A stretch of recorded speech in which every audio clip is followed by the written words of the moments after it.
I got this book out at the library because I have a week off from work, and I'm on page 93. And this is the part where I'm like, I'm giving up on this book. It's very boring.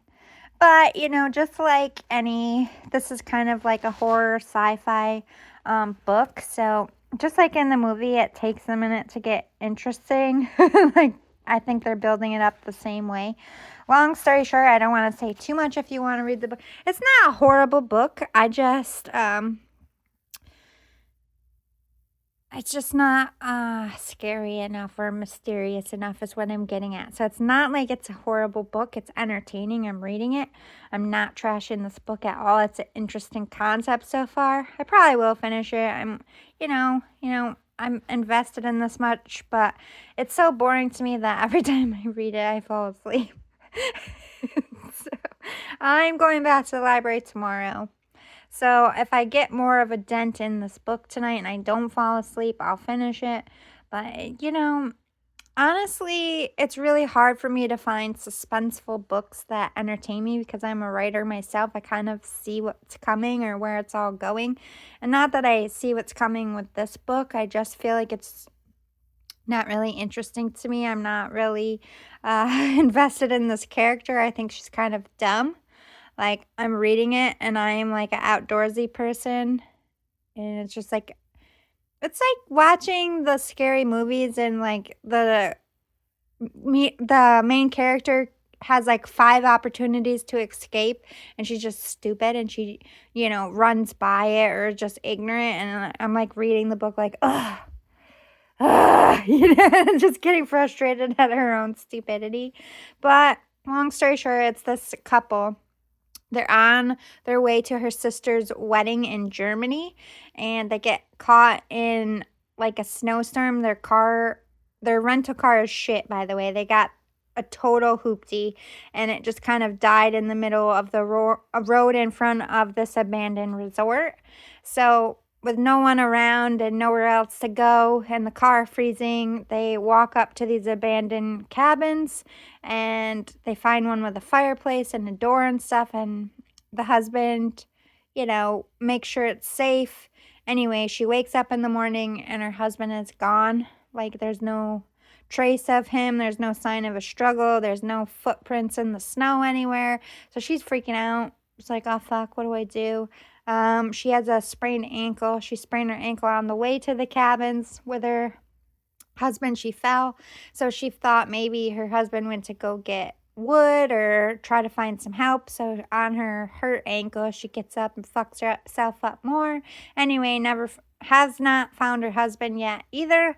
So it's like, okay, so the guy just vanished, and she walked down to the car where they had left it in the middle of the road, and somehow it's down at the bottom of the ravine, like it just, miraculously turned and fell off the road somehow.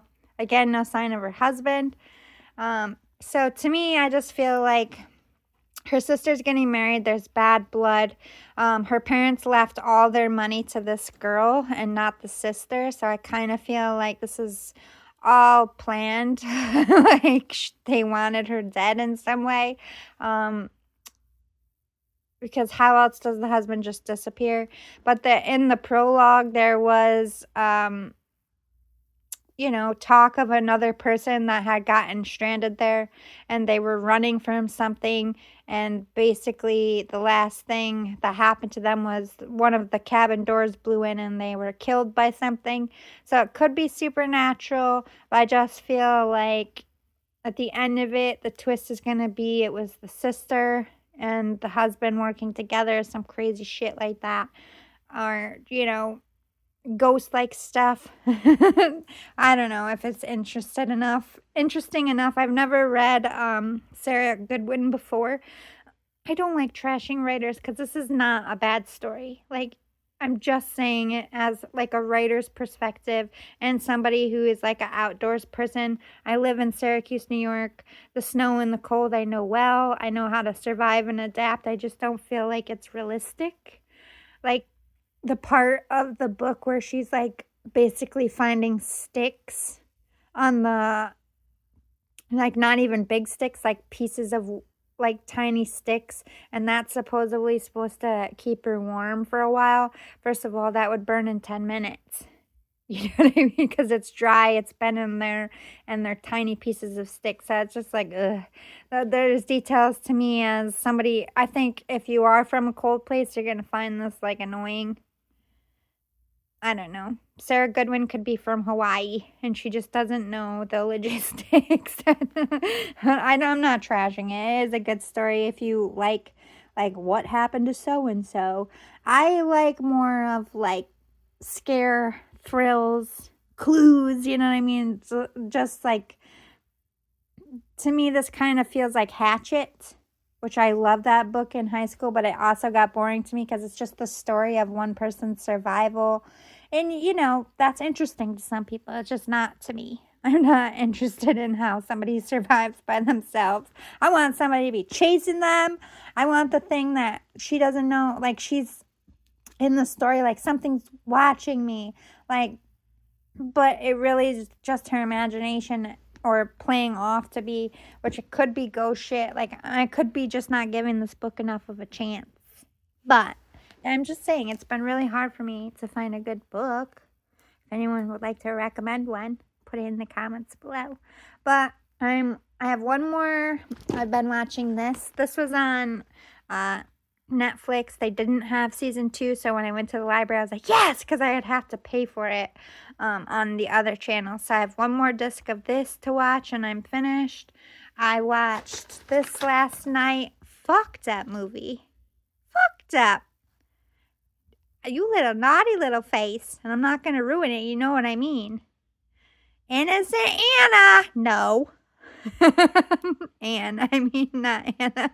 She surprised me. It was a good twist. And I won't tell you anymore because it's like you don't really know what's going to happen through the whole thing.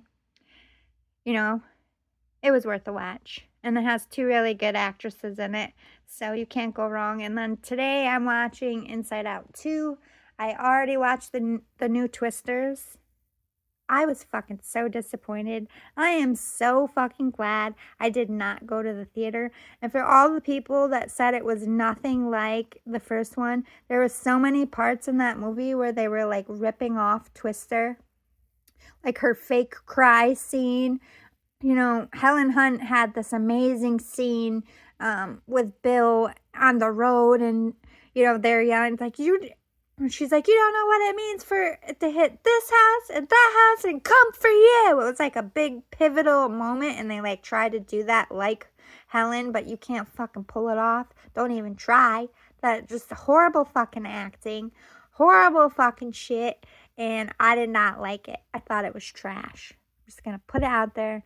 Trash. And they put Dorothy in it in the beginning, first of all, and they totally made fun of it and said it was a relic. And then her mom kind of like took the place as Aunt May with the food and stuff. Like, oh, my mom's got food for it. It's like so much. They tried to make, like, it was not its own individual movie. They tried to like copy the original too much.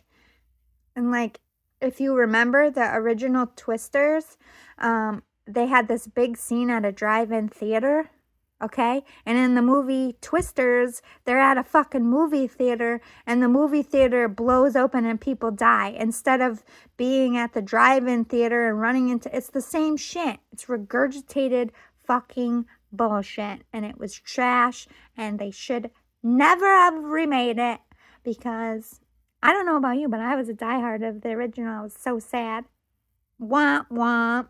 But this one's good. Mother's Instinct was really, really good. Really good movie. And I was so mad at the end. And you're going to be so mad at the end too. And Yellow Jackets is a good show. Very sketch. I'm not really sure what's going to happen. Whoa. Anyway, bye. I love you. Oh, and I also looked through all my cookbooks, and I have 2 recipes to try this week as well on my vacation. Woo woo! Back to the library tomorrow. Boing!